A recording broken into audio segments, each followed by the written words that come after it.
Okay, wonderful. Well, I will go ahead and kind of kick off the presentation then. And let's see. Let's see listed. How did they do it? Let's go with this. And let me just make sure Ben, Casey, and Matt all still have keyboard control. So bear with me for 1 second while I do that. Or make sure that they all are able to share in this presentation. So lakes delisted, how did they do it? We are having a shared presentation today. Casey Thiel from the Chisago Soil and Water Conservation District, Ben Elfelt, who is administrator for the Chisago Lakes Lake Improvement District, Matt Downing, administrator for the Middle St. Croix WMO, and myself, and we are going to share 2 different case studies from lakes that were recently delisted in 2020 and 2022. And Casey, I know that these first 2 slides are yours, so I'm wondering if you wanted to kind of kick things off with the brief overview of what are impaired waters and what does it mean to be delisted? Here we go. Okay, can everyone hear me okay? Yeah, good. Okay, so like Angie said, I'm Casey Thiel. I'm from the Chisago Soil and Water Conservation District.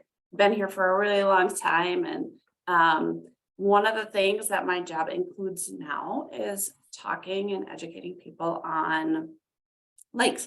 And so one thing as a kind of a buzzword, and I think probably everybody knows it, is about impaired waters. And so every 2 years, it's required by the Clean Water Act through the EPA that the Pollution Control Agency creates a list of impaired waters. And so there's a lot of technical stuff that goes into it, but one of the biggest parts is it's just saying you don't meet the standards that we've set for the state for that type of water body.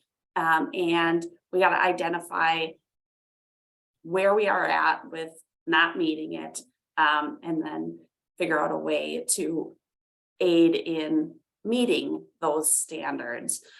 So there are hundreds of things that a water body can be impaired for, depending on whether it's a lake or a river, a wetland, a stream, big, small, all parts of the our surface water.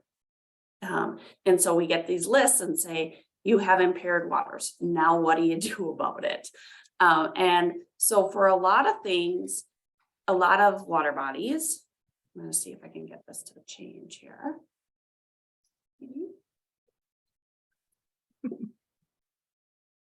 A little delayed. I don't think it's working, Angie. Okay. I just went ahead and moved it then. Okay, perfect. And so for a lot of water bodies, the goal is delisting that. So we get from the point where you guys are impaired, and you're on the list, right? When you're talking about water bodies, that's not a good list to be on. And so one of the things is that now it says I can control it. Yeah, anyway. I just realized, I realized you can only have 1 person at a time be allowed to control the screen. And so I thought I could click in all 3 of you, but as soon as I clicked Matt, then he had control instead of you. So now you have control. That's okay. We'll figure it out. Yep. And so this list, the impaired waters list, is not necessarily a prestigious list of things you want to be on. So a lot of times for bigger lakes, larger water bodies, rivers, whatever, we want to delist that. So after we're listed as impaired, the delisting is getting your water body of concern off of that list. And so it's a long process of how to actually get it off of the list. It's not just, oh, 1 year you met the water quality goals that you were looking for. It's again a longer list, and it might be because you fixed something. It might be naturally reasons naturally coming off the list. Something may have changed drastically in the water body. But these case studies we're going to go through is showing us how we delisted these water bodies with intentional workings. And so ultimately the goal is just to have fishable, swimmable, clean water bodies that we're gonna want to use. Awesome. And I think I can take over for just the next couple of slides, Casey.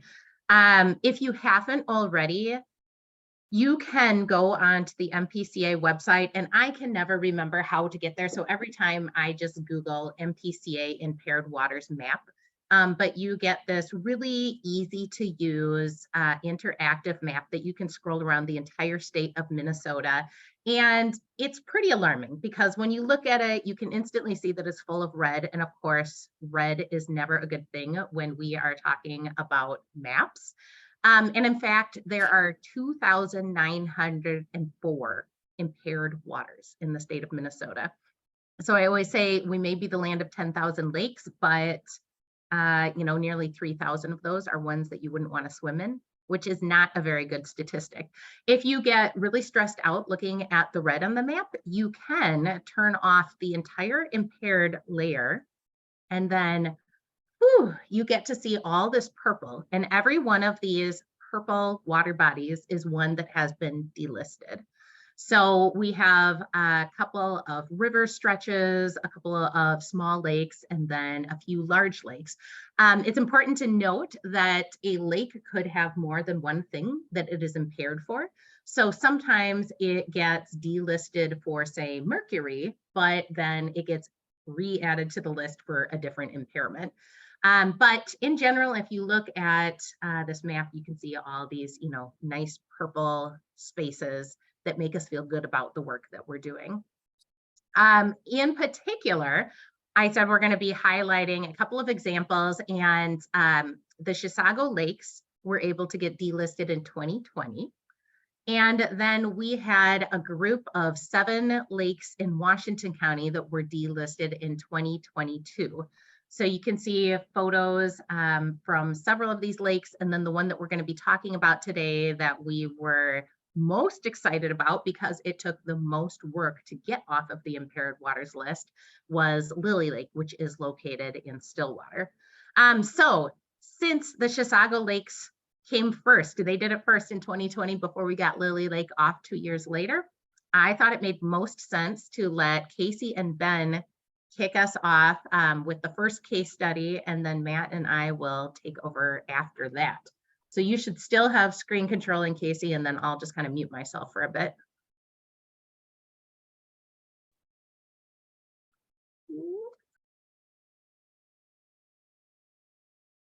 So one of the things that is kind of interesting to talk about when you're talking about delisting waters or listing waters or water quality changes over time in general is just that this is just an ongoing cycle. So it's not a one and done for any part of it. You don't go, oh, we did the water quality monitoring, we're done now. We checked out where our problems are, we're done now. We found money, we implemented some projects, and we're done. It keeps going in this cycle. So you have to keep kind of evaluating where you're at on this cycle throughout the whole process forever, right? So until there's a better way, we just keep going around in the circle forever. And so we'll talk about kind of all the different parts of this. And I'm trying, oh, there we go. So we start with the water quality monitoring. Ben, did you want to talk about this one or the later ones? There you go. I'm unmuted. I think I will chime in on the later ones. Okay, that's perfect. So water quality monitoring is a whole gamut of things. It's not just surface water monitoring. It's figuring out where we're at currently, where we've been at historically, figuring out if our best management practices that we've installed, if they're working properly. But we're finding out where we want to monitor. So whether we're monitoring these lakes, whether we're monitoring stream inlets, that sometimes is very important for certain water bodies, especially lakes, and figuring out what water is coming into our water body. and what parameters we're interested in. Not everybody has the same suite of parameters that they want to monitor, because there's some site-specific monitoring that's sometimes needed. But a lot of times when we're talking about lake water quality monitoring, we are monitoring for phosphorus, chlorophyll A, temperature, Secchi disc or transparency.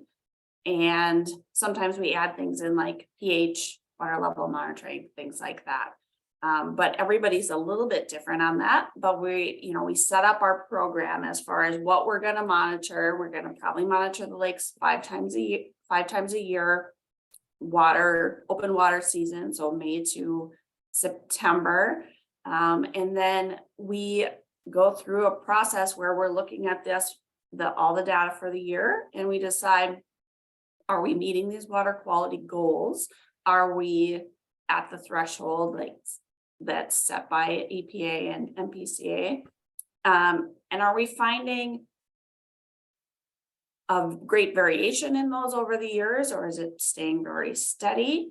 And then we're thinking back on what happened during that year, which is so crazy. Last year, for example, we might see higher chlorophyll A numbers and higher phosphorus numbers than we did the year before. When we have a lot less water that we're talking about, water becomes really concentrated. Therefore, those numbers might be higher than what we want to see. So you might see that different, or really high amount of rain early in the season when we don't have things growing, brings in a lot of nutrients into the lakes. So then you go through that and look at the data at the end of the year, and you go, okay, what's happening? Check, check, check. This kind of checks out on what we saw happening over the year before.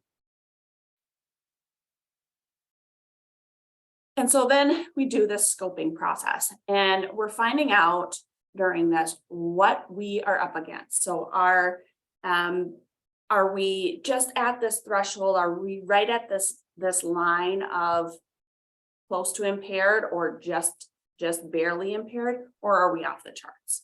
And when we have this baseline data, we find that we can see where we're at. If that number was really, really high and all of a sudden our numbers are coming in steadily at a lower rate, we're doing something right.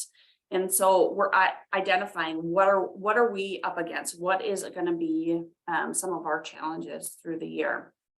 And then we're identifying our partners. And this is so important. I mean, I could talk about this for hours, right? Like, who are our partners? How do we engage them? How do we educate them? And are there other partners that we're not thinking of? Our common ones are, lake associations, which are the best kind of citizens to have, because they seem to have a lot of extra time, and they're just out there champion for their lake. The cities, that one, it's one of those that takes a long time. City and county officials kind of takes a long time to earn their trust and build a relationship with them, so that they can be one of our champions as well. And other places have different citizen groups, or like say a park board that's really interested in it, or a school, or there's all kinds of partners, and you like to identify all of them so you can tap into them for your resources. And then you figure out, what do we have available? And then what holes are we missing? Do we have really good storm sewer data, or do we need to figure it out? Do we have funding, or do we need to apply for more funding? Are there other studies that we've done in the past that might be helpful on some level, or what's planned in the future? And then finding out, of those things, what are the limitations? And sometimes it's people are the limitations. Sometimes it's funding. Sometimes it's just knowledge. When you have new employees, whether that's at a state or at a city level or a county level or SWCD level, do you have people that have all of this knowledge and aren't willing to change? Like, there's all kinds of different limitations that you'll find throughout the process as well. So,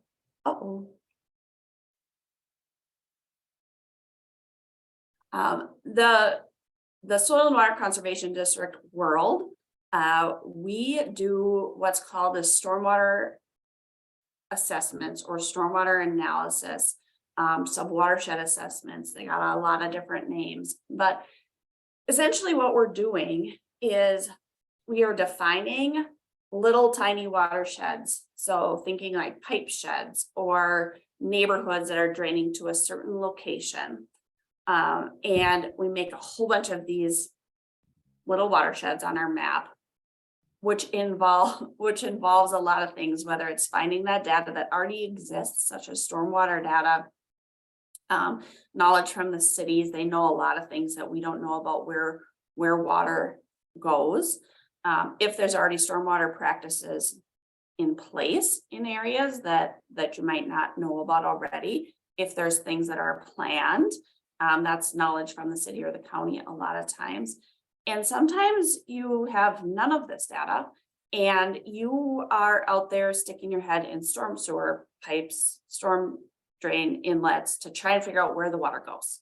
And so you have this wide gamut of no data to, well, we have too much data, unless that's not actually a thing, right? Like as scientists, you don't think there's ever too much data. So it's kind of cool to see some places are lacking data and some places have all this data you get to pick from and sort through. And so then once we have all of these little catchments, these little watersheds identified, then we're going through into one of the catchments. And as you can see on the screen, there's all the catchments on the left side there. And then over on the right side is the smaller zoomed in version of that. And then we're identifying, like you see this is the green, yellow, red. We have the green areas, which would be awesome to get some stormwater best management practices installed. So say rain gardens, vegetated swales, stormwater infrastructure, stormwater ponds, things like that, green roofs, pervious surfaces, all that kind of stuff.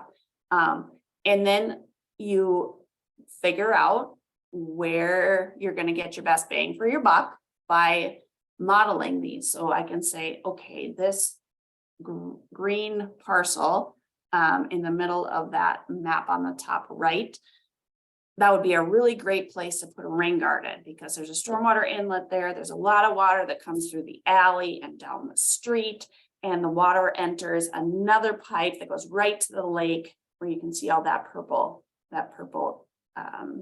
going down, and that goes right to the lake. So we model that and we say, I can put in X number of square feet of bioretention basins. And I model that out and I come up with, okay, we're going to get 10 pounds of phosphorus out of this whole watershed or this catchment, these tiny sub watersheds.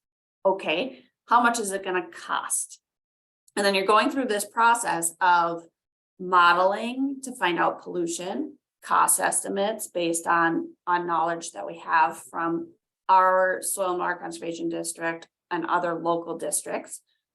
We kind of collaborate and get all of that data in there so we know how much these best management practices cost. And then we rank them and we say catchment 1 is a really good place to start because we have a lot of opportunities and we think we can do a certain type of practice that is going to be the most cost effective. And then we go out and find the people who are actually going to do the projects, right? So whether it's on city land, other public land, schools, or things like that, that's usually our first friend that we're trying to find. And then we keep going down this list. As you can see that evaluate and rank there, we're ranking all of these, but they're all good projects. So we just start going through that list and start kind of knocking them off. And as a lot of people who are out here educating people, you can see that this is the most important part of all of it, is that we are building these relationships that take a long time to build, right? We are out there, whether we're talking with producers, or we're talking with cities, we're talking with elected officials, we're talking with landowners, we're talking with boards. And it doesn't happen overnight. It's a very long process. They need to learn to trust you. And you can't just say, hey, hi, we're doing this. You have to build this relationship with them. And it's a long process, but once it works, it's so awesome to see. And then we go and try and find money. And this is used to be one of the hardest things to do, but since 2008, when the Clean Water Land and Legacy Amendment was passed, we at least have an avenue. Typically, stormwater is underfunded across the board, and conservation is underfunded. And so one thing that we can do as local government units is leverage money from outside. So we might have some private funds, we might have some lottery money, we might have local, a watershed district or a lake improvement association. And then we can use that to leverage outside funding that comes from the state or federal partners that we have. And one of the things that I like to talk about is making sure we realize that cities, counties, everything, their plates are full. If we come to them and tell them, we're going to do all these things, they go, oh, bye-bye.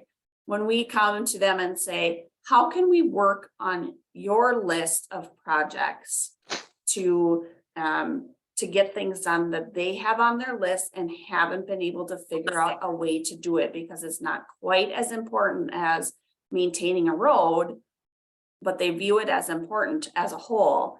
How do we kind of marry that and say, we come in with these resources, you come in with these resources, and we can get some projects done.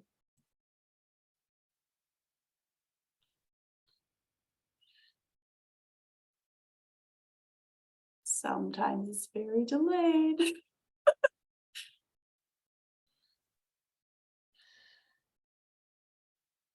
Angie, can you try and get that to go?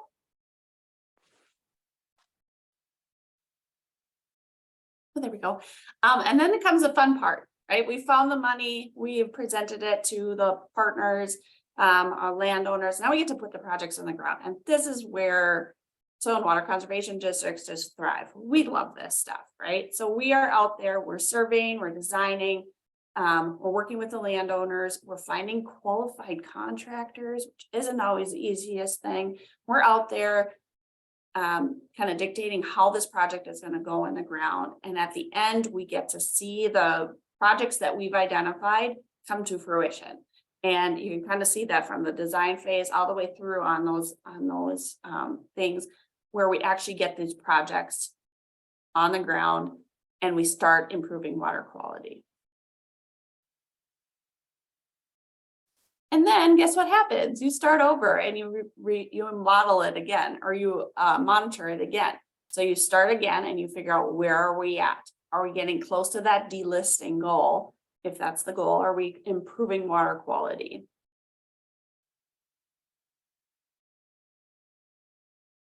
These are kind of really in-depth slides. And I don't know that we're going to go into all of this, but we just have to make sure that we're always reevaluating that our data meets the standards that we're wanting to do, and that we're finding the right data, and looking at it and evaluating to make sure that we aren't missing any holes down the way, so that once it comes back to the EPA saying no, yes or no, we can be delisted, we have that data in place. And I think here Ben's going to take over. Yeah, thank you, Casey. So our first case study here is the North and South Center Lakes in Chisago County. And that, for those that don't know, North and South Center are right up along the Highway 8 corridor. They're just north of Chisago City. So the nearest town is Lindstrom. So in 25 minutes, half hour northeast of the Twin Cities. I'm going to try to advance the screen.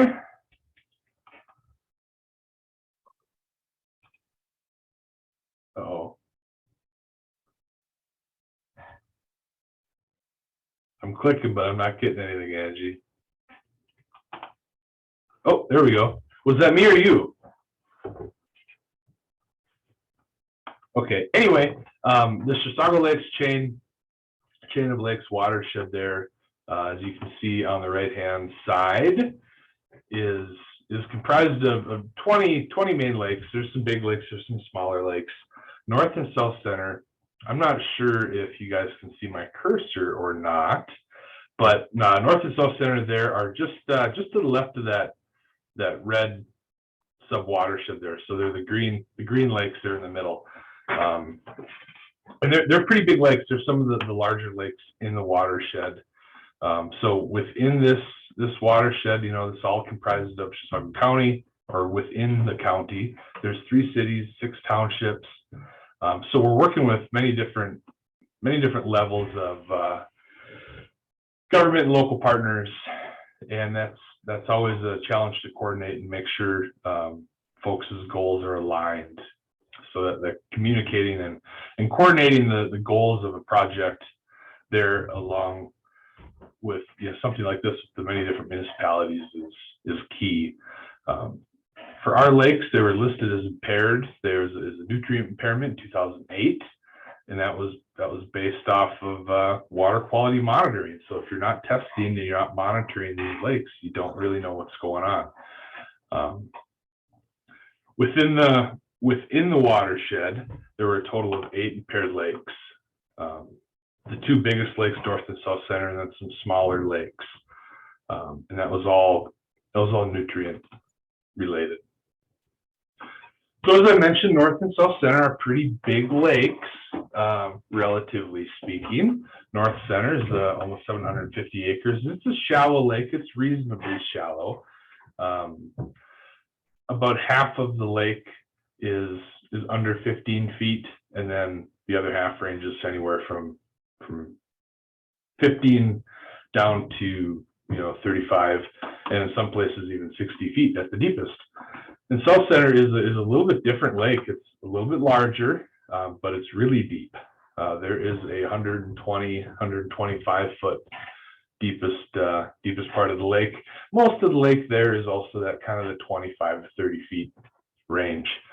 And so with the water quality monitoring, it was demonstrated that, hey, we might have something going on here. Looks like there's a problem. We're not fitting within the state parameters set out for water quality. I'm going to try to advance the screen.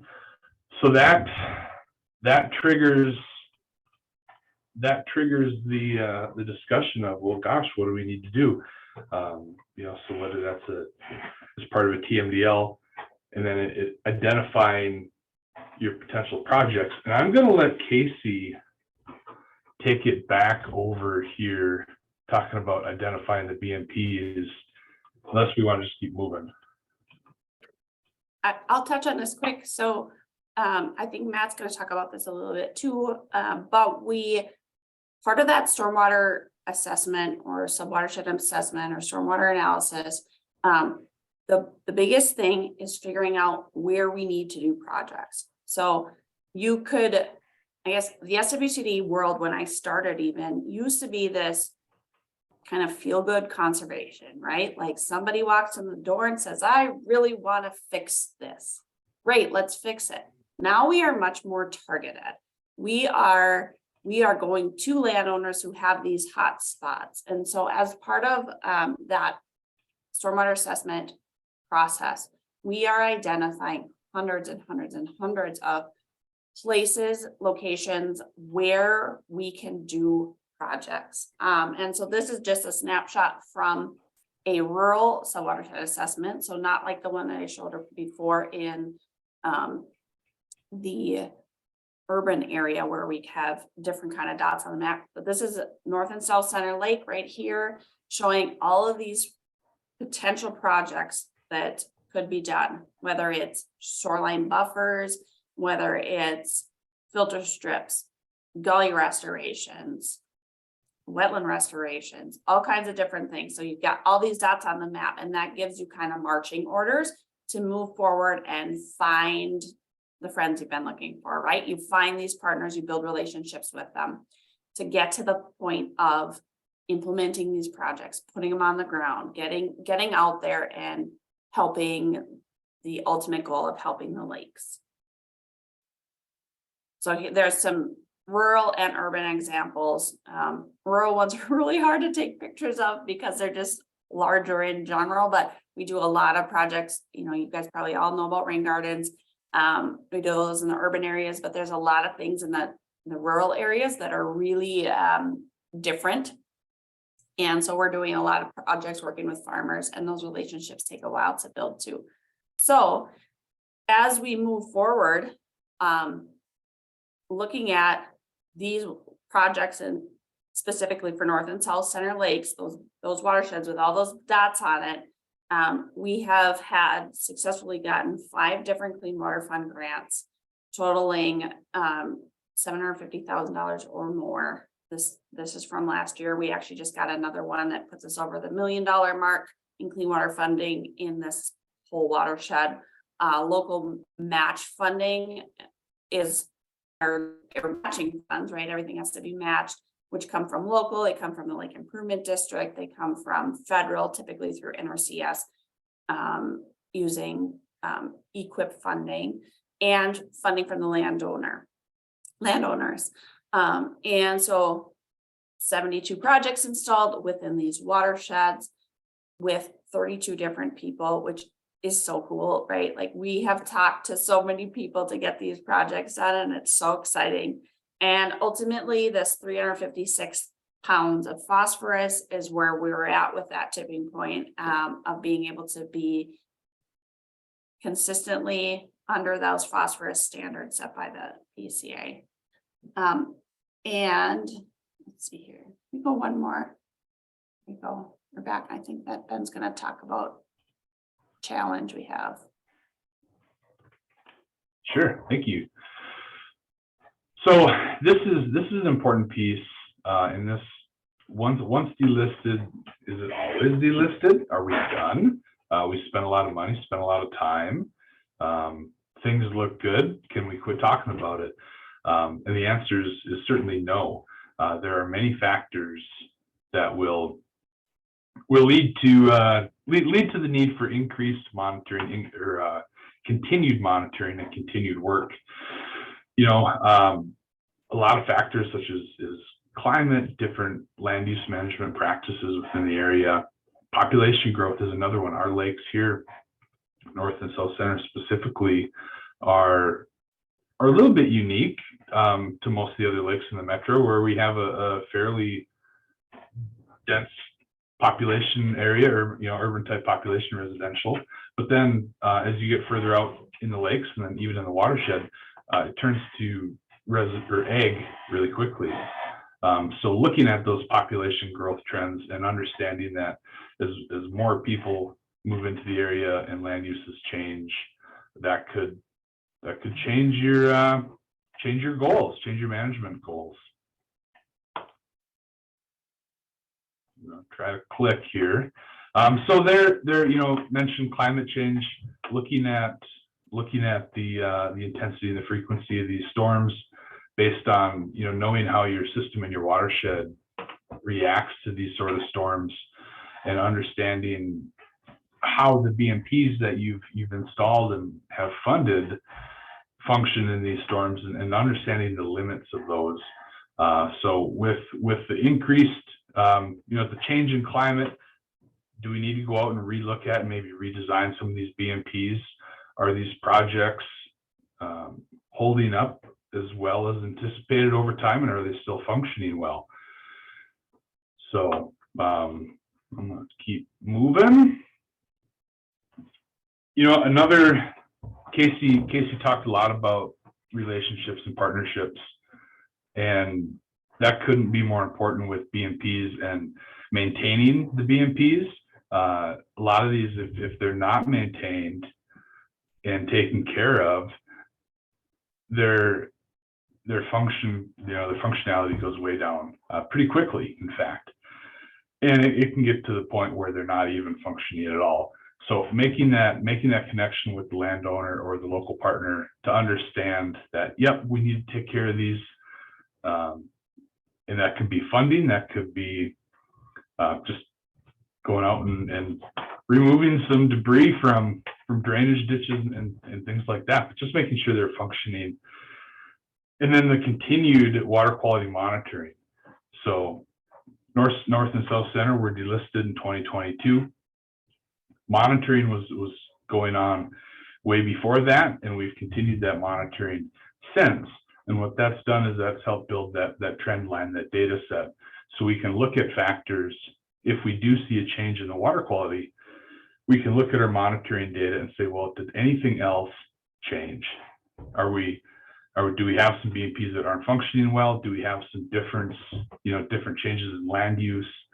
But that continued monitoring is important to keep building that story. I don't know if I'm going to spend a whole lot of time on this. Casey, do you want to talk about anything here? I'll just touch on something because, and I'll go back to the last one too. It looks like Nick had a question about BMP maintenance. For example, his question is who maintains them and the responsibility for maintenance.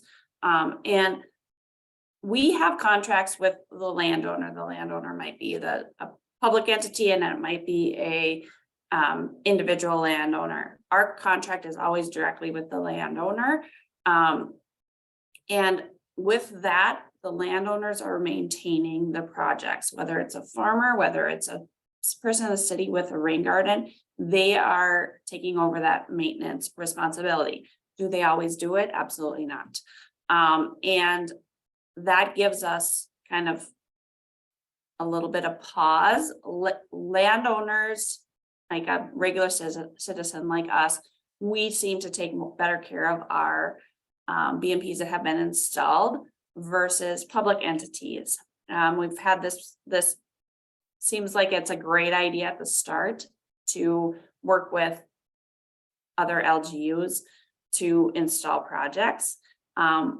But honestly, they don't have the time or the knowledge to maintain them. And so we're looking at how we can readjust that in the future. And I know it's not just a problem that we're having here in Chisago. I know it's something that everybody across the board is having. But there is a sense of ownership and pride with that when the landowners are like, hey, I did this. It's really cool. I really did this. Look at what happened next door. And that's how you're helping build those relationships. So hopefully that answered that question a little bit. But I did want to just touch on, we have all these impaired water lists or all these impaired waters, but there are points where delisting is not the goal, right? So localized goals are really, really important because every water body can't be delisted. Every water quality or every lake is not going to meet these water quality standards. Every river is not going to meet these water quality standards.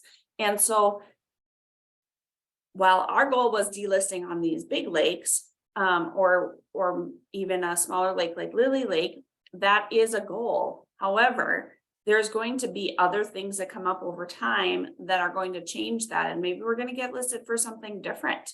Or maybe those standards are going to change over time. And it's really important to just recognize that every lake is not the same, every stream is not the same, and you might have a different goal and a different outcome. So now we'll pass it over to Angie and Matt and talk about Lily Lake.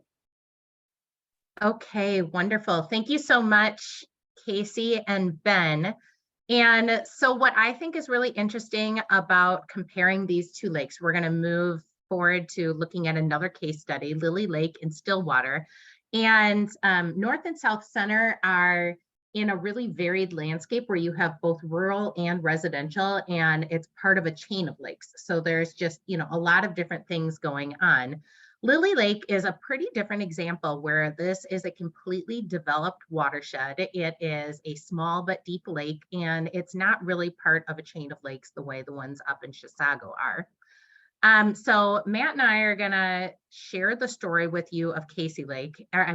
Casey Lake, geez, Lily Lake. I got Casey on my mind now. But the story of Lily Lake actually goes back really far in time. So Lily Lake back in the 1940s, 50s, 60s was considered to be one of the cleanest lakes in the Twin Cities metro area. This is one that people consider along with Square Lake or Christmas Lake. And you can see some historical photos of beachgoers. You know, even further back in time, this used to be a place where they would harvest ice back before people had freezers. You know, Stillwater is the oldest town in Minnesota, so the history of Lily Lake goes back really far. It was added to the Minnesota Impaired Waters list in 2002.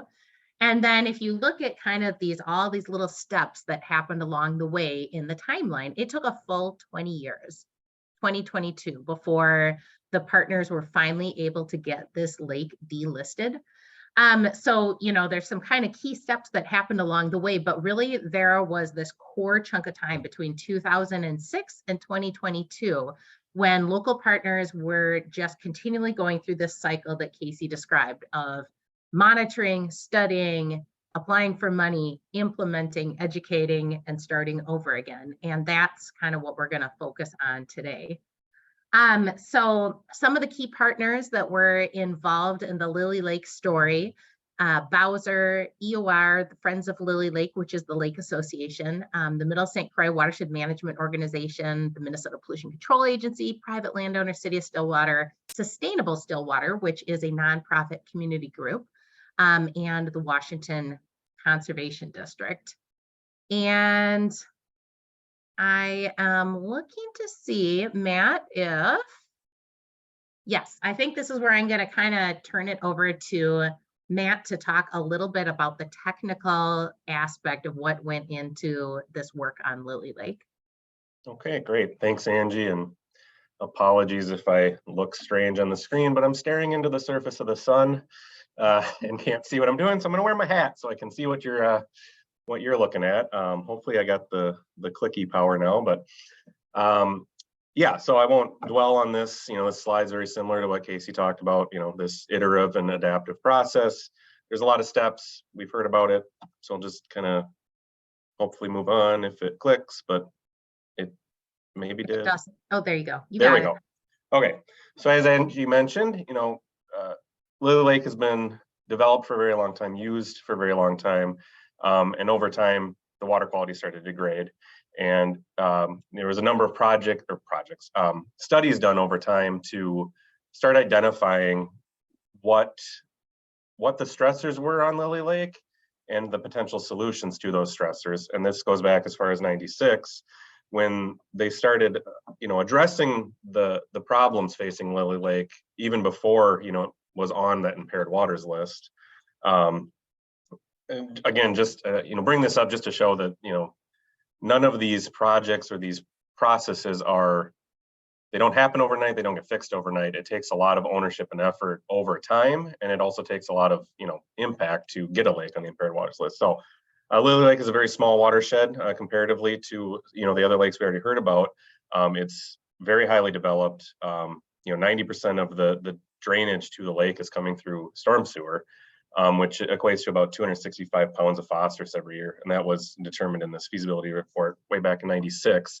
But so that kind of sets the stage for, you know, how much different of a, you know, process we had to go through to get Lily Lake back off the impaired waters list. It is very challenging, I think, as Casey mentioned, and I got a good chuckle.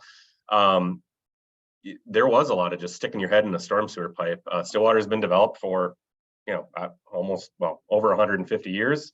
I can tell you from experience, I actually saw a sewer pipe that was a hollowed out tree, you know, that was just junctioned into a concrete pipe. So even if we have these great maps as data, you know, sometimes your data is lacking and you don't know what you don't know, and things can throw you for a loop. So just thought this was an interesting place to share that little tidbit of history. I'm trying to click again, Angie, but you might just have to. Well, there we go. All right. So then, very next year, in-lake management report was done by Wank with the City of Stillwater. The city was really spearheading a lot of these efforts early on. The WMO was in existence, but really not super active, and it was more kind of the citizenry in the city that was, you know, pushing the charge to figure out how to make Lily Lake kind of a regional destination again. So they were really responsible for this. The WMO was involved, but wasn't maybe leading the charge at that point, and certainly the conservation district as well. And I do think that's something that we kind of both talked about repeatedly, is how many partners are responsible and required for these efforts to be successful, and how having all that engagement is really crucial to getting things moving and implemented. So this plan basically went out and identified that 145 pounds of phosphorus annually needed to be removed from the discharge to the lake in order to get it back to kind of the quality that the goal was, which in a highly developed urban watershed is a daunting goal to achieve. We're dealing with a lot of really small individual landowners, so that's engagement with way more people than potentially needed to be done in kind of the lakes we heard about earlier. Not as many opportunities for kind of public infrastructure areas, just because there's a lot of those little individual lots. That said, Angie, I don't know if you want to back over here. Yeah, and so my role, of course, has always been in the education outreach, sector of this. And so kind of in the Lily Lake story, I wanted to jump in and emphasize where and what it was that we did to engage all of these landowners in the wider community. And I think it's interesting because it's like we all grew old. We all started out so young and we're so old now. These are the blast from the past photos.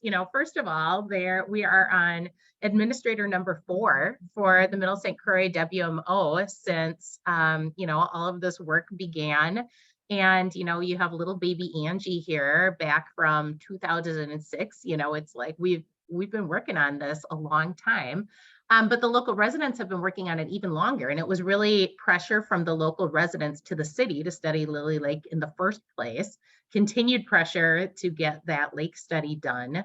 And then like Matt was saying, the city engaged the Middle St. Croix WMO and WCD later on. So it was kind of a local resident and city led. MREP formed back in 2006. And so once that was created, we kind of had a mechanism for driving some education and outreach. And then the Lake Association actually didn't form until 2013. So that was not very long, rather far along in the process before they had an official Lake Association. And when I'm thinking about education, outreach, kind of communication, education, and engagement, I thought it might be useful to think of it as 4 different kinds of things that we're doing. So, there's one is just raising awareness, informing people about the issue and what the potential solutions are. And equally important, what roles do all the different groups of people play? Then number 2 is educating. And this is like, okay, now you know what you're supposed to do, but we actually have to teach you how to do it. People don't just automatically know how to build a rain garden or take care of a rain garden. There is engage when we're creating programs and opportunities to support people in taking action. And then, of course, celebrating success to let people know they're doing a good job and keep them engaged for all this continued work that we are going to have to do. So just highlighting a few of the ways that we have worked to inform people. In this specific example, of course, traditional and social media have been really useful. The Stillwater Gazette, I've been lucky enough to have a weekly article in the Gazette since 2006. So, it's kind of just this constant drumbeat of, telling people what the issues are regionally, what the issues are in their city specifically, and what kinds of things they can be doing. And then having lots of different kinds of in-person meetings, Lily Lake open house meetings, the Friends of Lily Lake having meetings, specific project meetings. And we have also at times used direct mail as a way to get a hold of very specific people that we need to be talking to. And this photo is just from sitting in the backyard of Del Peterson, who was one of the lead people with the Lake Association.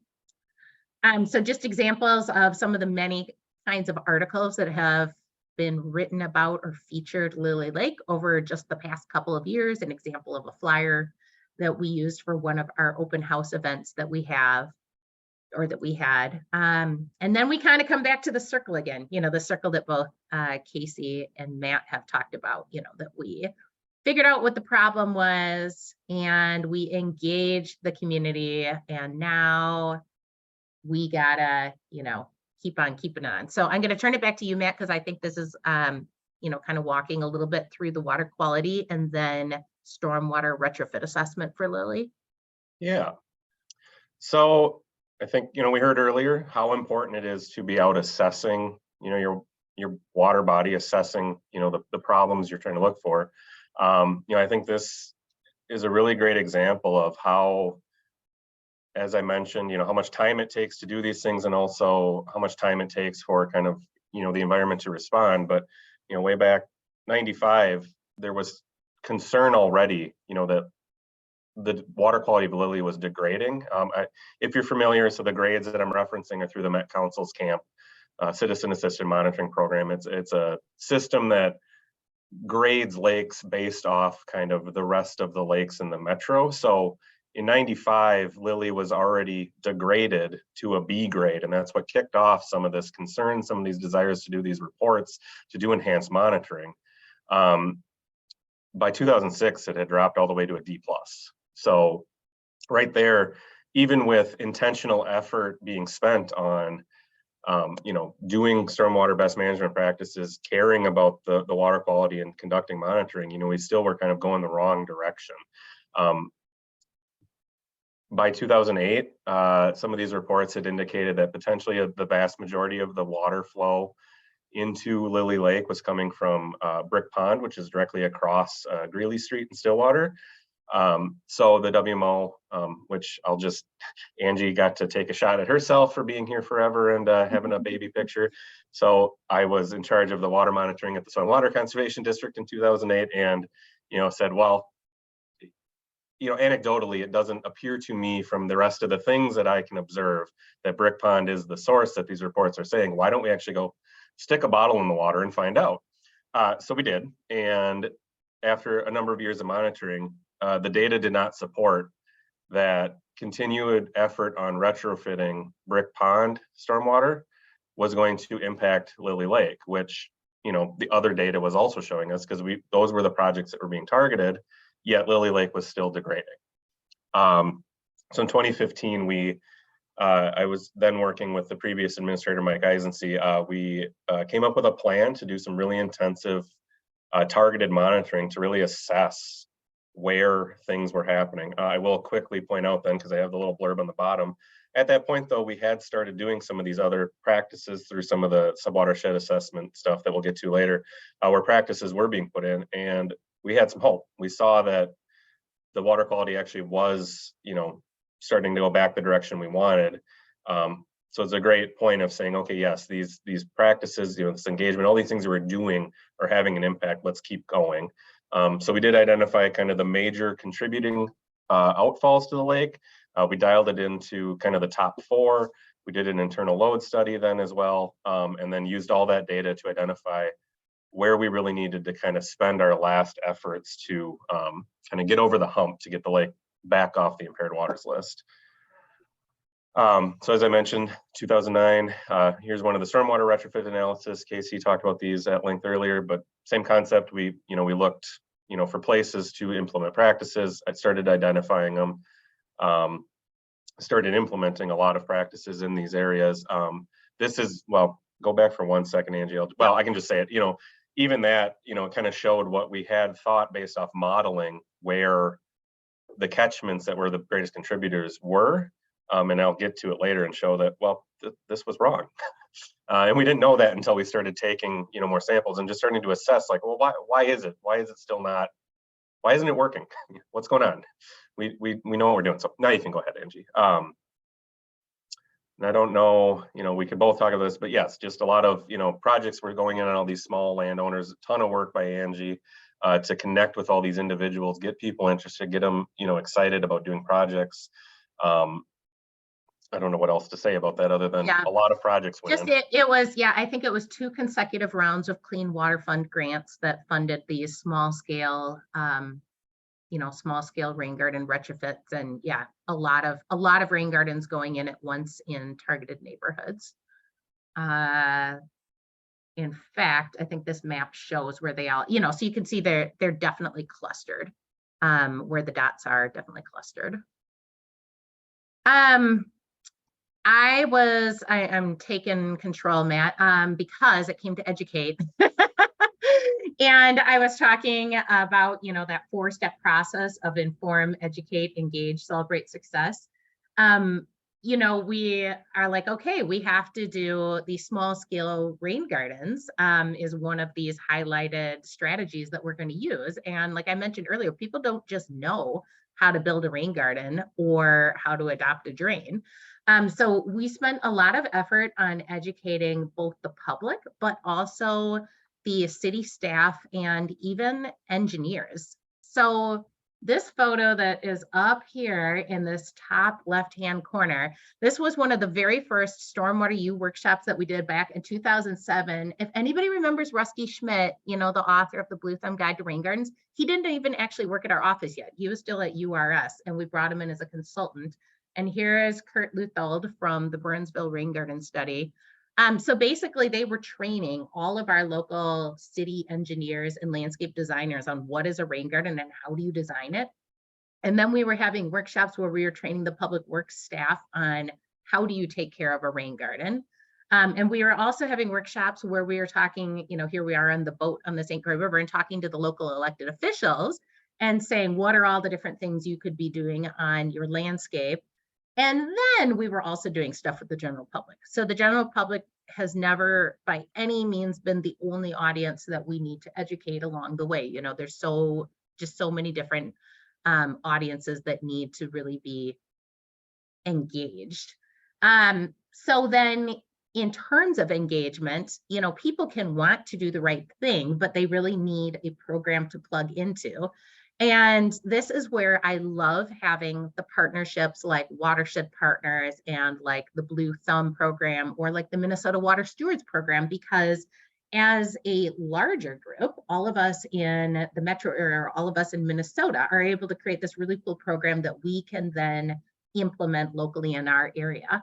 So we have very much tapped into, Adopt a Drain, Minnesota Water Steward programs, promoted those in the Lily Lake area.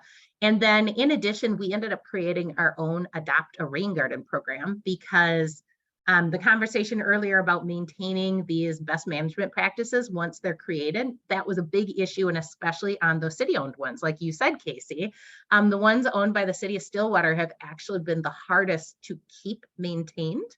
And I won't go into depth, but the Conservation District actually created a maintenance program to go out and take care of the city's rain gardens. But on top of that, has also created a volunteer-led program to support that work. So just, all these different volunteers engaged through, any number of different ways. And then we come, back to the circle and we kind of check in and see how things are going. And that brings us up to 8 years ago, right, Matt? Yeah. So this is what I mentioned earlier about, how we had these reports and had started doing these projects and, started questioning, well, we're making an impact, we're making a difference, but what's left that we have to do and why isn't it potentially doing as well as we thought it should based on the information we had? So something that was novel at the time is I worked with Mike Eisensee and we came up with this concept of, let's just go out and find everywhere that water's flowing into this lake. It's going to be intensive, but let's do it because something's not adding up. As I mentioned, there's weird things like hollowed out tree trunks, and things that aren't showing up on our maps when we're doing modeling, things like that. So in 2015, we identified as many of the outfalls to the lake that were flowing consistently into the lake. And then in 2016, we dialed those down into the ones that seemed to be the biggest contributors to the lake, and came up with, this really great information. And I just love pointing out this graph. Move forward. Sorry, I moved forward on myself. Angie, can you? Okay. I've got it on both screens because, why not make it more complicated for myself? So as I mentioned before, you can see the light blue subcatchment. That's everything that was flowing to Brick Pond. And that's why Brick Pond had been kind of associated with, the biggest contributor to Lily Lake. But what we found out was that catchment, so that's what we call Greeley Street base, I guess, it was kind of this baseline. Brick Pond was well below the impairment thresholds for a shallow lake. It wasn't really exporting much phosphorus at all. It was very low concentration, but high volume. So that's where the load was coming from. But realistically, we're not going to clean it up anymore. We can't get the concentration to zero.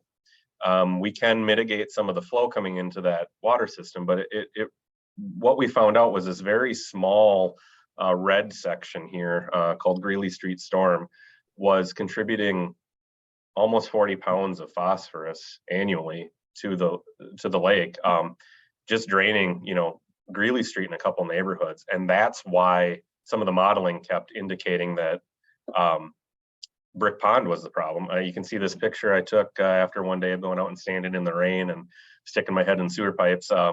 Just how visually obvious it is that that's the problem. Just, as an anecdote, again, it was wild standing out there when it was raining, but I have never seen storm flow coming down a street gutter that was, over my shin. But it was very easy to sample that, which it just wasn't that obvious, whereas some of these other ones were more challenging. So these other catchment areas, Lake, Pump Street, those other ones, they were contributing, but they weren't really our best bang for the buck as far as where to target to do some, final stormwater retrofits to get the lake off the impaired waters list. Here's just a great summary of all the ways that we, address stuff, how we got, towards that goal of 145 pounds. By 2018, we had addressed 100 pounds of it through all of these projects. The 32 water quality practices were the kind of the small scale projects. There was some major gully stabilization that had occurred.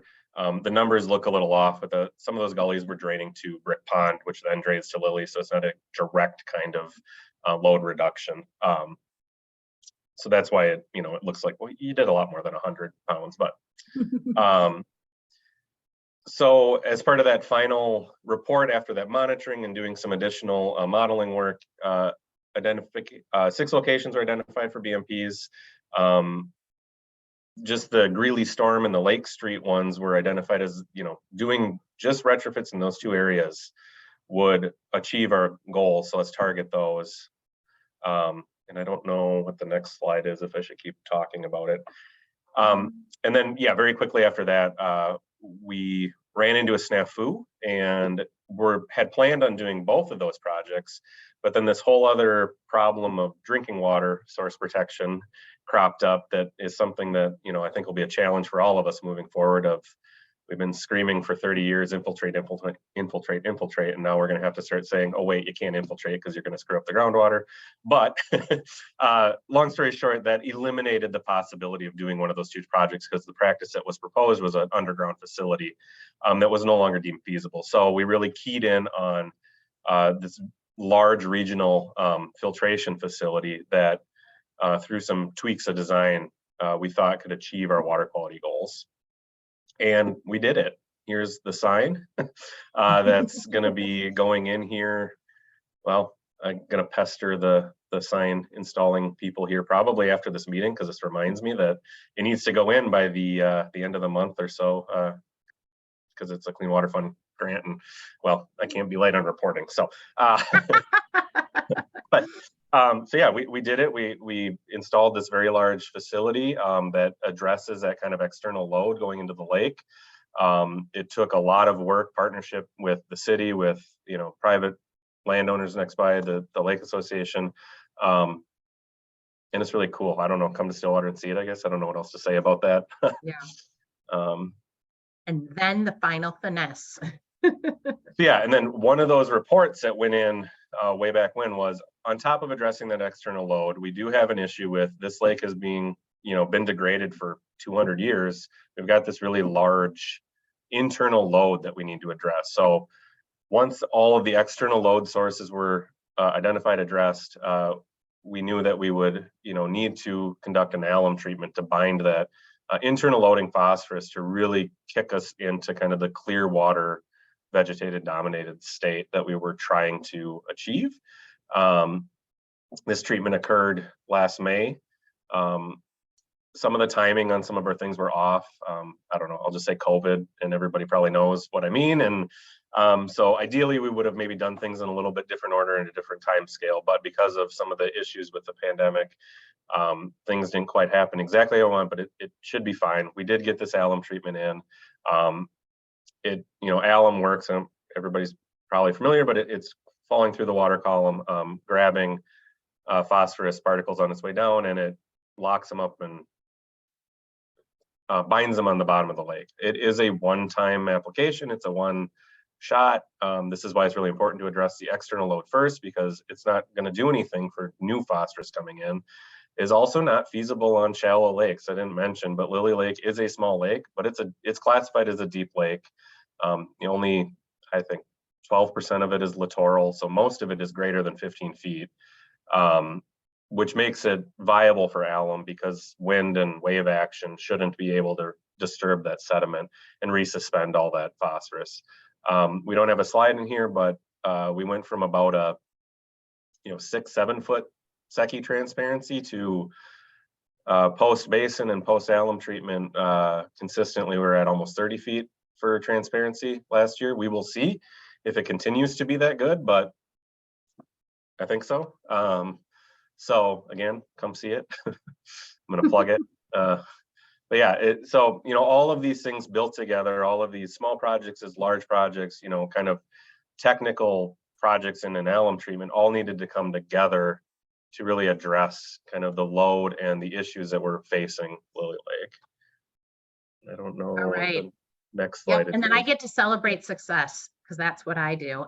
For those of you who have participated in the Doug McKenzie Moore trainings on community-based social marketing, you might recall that this is actually a critical component of how you're changing social norms and getting that long-lasting behavior change is to celebrate success. So people recognize that their individual actions together add up to a big collective impact. And we found ways along the way to celebrate the success at midpoints. Like Casey was saying, sometimes you can't wait all the way until a lake gets delisted before you can celebrate, but finding reasons to celebrate along the way. We did think it was a pretty big deal, though, that we took it off the impaired waters list last year. So we had a delisting celebration. And what you can see right there, we printed out a copy of the impairment listing, and then we burned it. So that's what we're doing. We're all standing around burning the listing, and having this party was a nice way also to get a little bit of earned media. We had Kara Levin come out and do a really meaty, like 7-minute long news story about this. So we celebrated success. We had found a couple places along the way where when we got all those rain gardens installed, it was 25 or so rain gardens that were installed. We had a rain garden tour and ice cream social, and that was kind of a midpoint place where we all as a community were able to come together and celebrate. You can see that I am not the only one who's gotten old in this process, because this little dude does not look like that anymore. But I did just have to play a little clip. This is some of the folks from the neighborhood who just kind of brought their instruments, and they're out here like jamming. So excited. Hopefully I'm sharing my sound so I'm not just so excited, so happy. It's 20 years of hard work, it's been a lot of work. So next steps and continued work, it keeps going. And this is just kind of our last slide, and we'll turn it over to questions. But, we didn't talk at all about the fact that the beach is still closed at Lily Lake, and that continues to still be closed and probably will be for at least, I would predict, at least another 10 years. I'm not really sure, if the city will ever feel comfortable reopening that beach again. There's maintenance of BMPs to continue their effectiveness. Right here in the upper left-hand corner, you can see two of our water stewards, Barb and Mike. and they live on Lily Lake, and they have been very actively engaging the community and the Lake Association, envisioning like what do we want the future of Lily Lake to look like? If it's not a swimming beach, what else could we do with it? Could we have kayak share? Could we be doing ice skating? You know, like how do we want this to continue to be a community asset? And this is when I think all four of us could answer any questions from the group that might have cropped up along the way.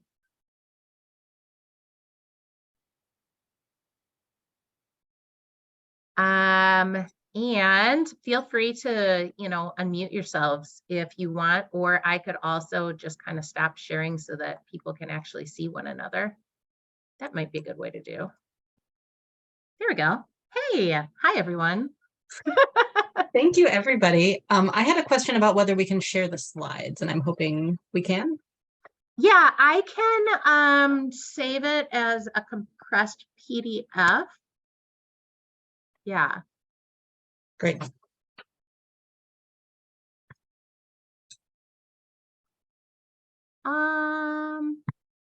Here's a question from Anna. How much of this expensive remediation might not have been needed if the CBSM actions had been shared and taught as preventative actions?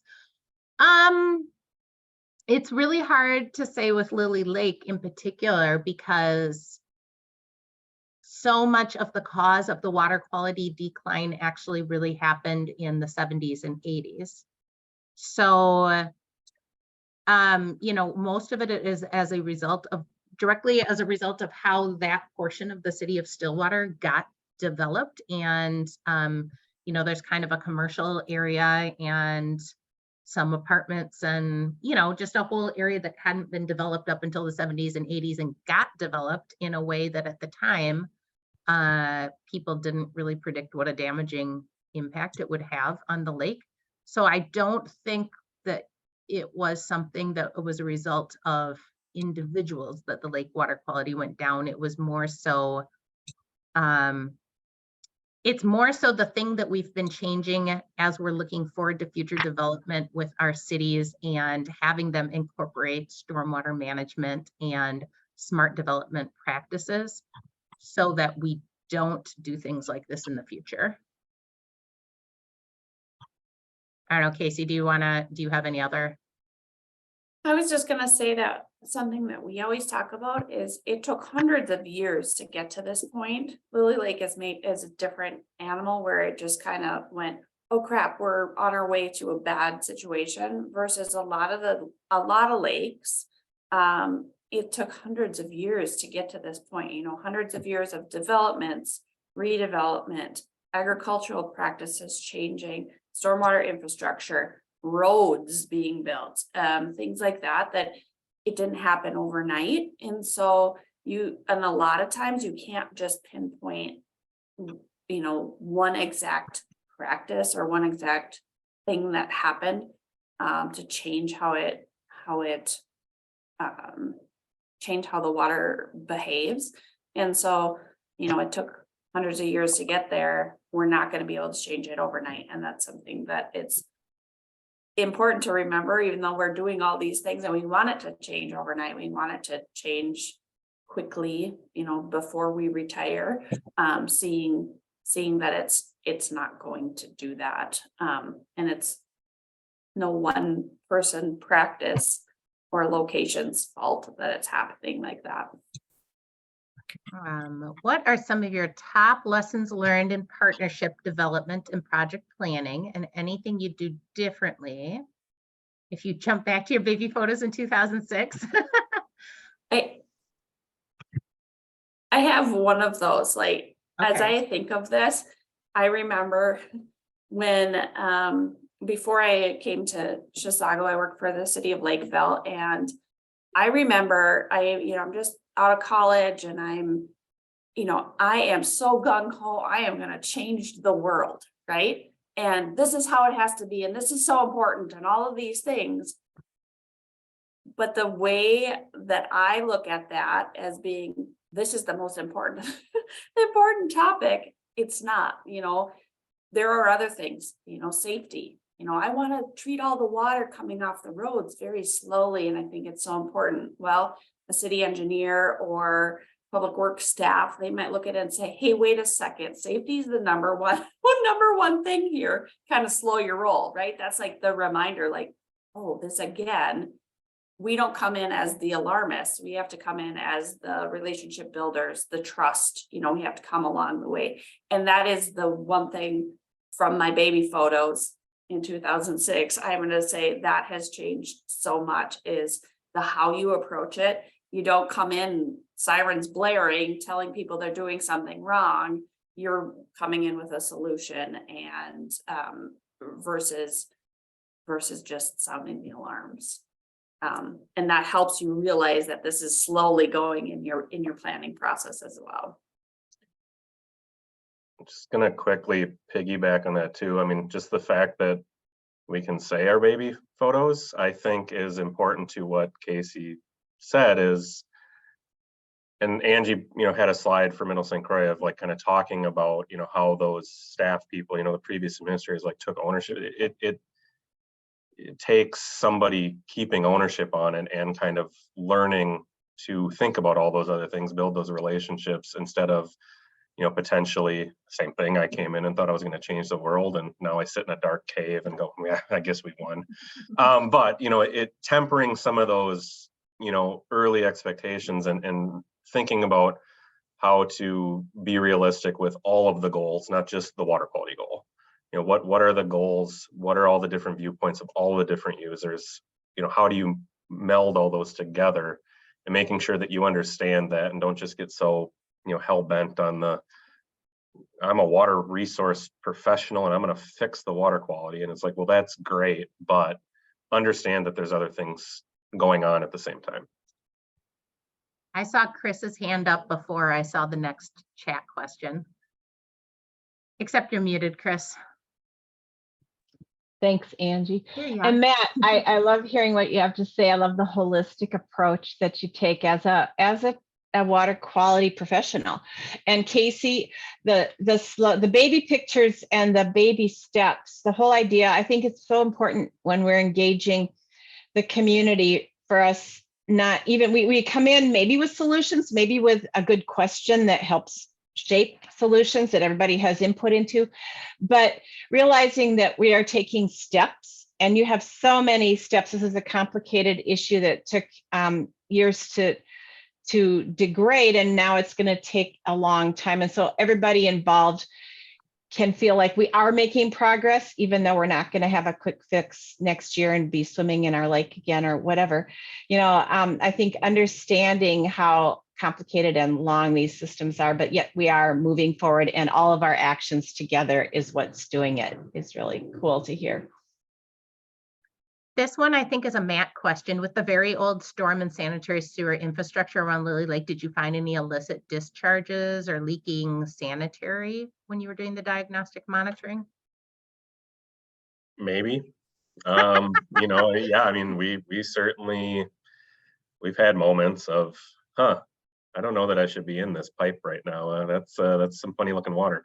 So maybe, yeah, I mean, it is something that's continually being looked at as well, as partnership, again, we'll talk about that. It's really important to make sure that you got a strong partnership with your community as they're doing road reconstruction, as they're doing other projects. Casey said that right at the beginning, like, make sure you're jumping in and saying like, hey, how do we help you do what you're doing, but also help what we're doing? So yeah, as the city does things, we absolutely have found, connections that maybe shouldn't be there, or, one thing that we found with the Lily Basin and some of that drinking water stuff is there was actually some private wells still in the city that, we didn't know were there and active. I think there was even a septic system. We've seen that in other, parts of the watershed too, where there was, like an old, abandoned cesspool that nobody knew was there, but now there was a stream running right through it. So yes, it happens in old areas. Yeah, one of the examples that I remember, and this was in a different part of Stillwater, not going to Lily Lake, it goes directly to the St. Croix River, but it was one of the very first porous pavement projects that we did at Trinity Lutheran Church. And it developed a sinkhole, or started developing a sinkhole. And lo and behold, we found out that this was the location where there was a historic landslide from back in like 1852, not 1952, 1852. So there's basically like a subterranean river and all of these layers of not quite actually fully solid ground underneath where that parking lot is located. So some of these stormwater management practices that might work in new development don't necessarily always work in a crazy old city. Right. Anything else? Are there any other questions in here that we missed? I think Jenny, you had your hand up, did you? No? Oh, okay.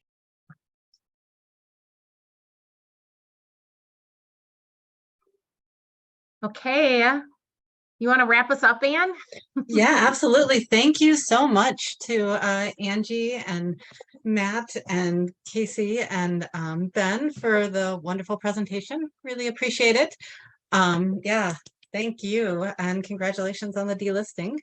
I will again be sending out details about Twins games and upcoming events to everyone, so watch for those coming soon. Everybody go enjoy the sunshine and the warm weather. Have a great day. See you soon. Okay. Bye, everyone. Thanks, Anne. Thanks all.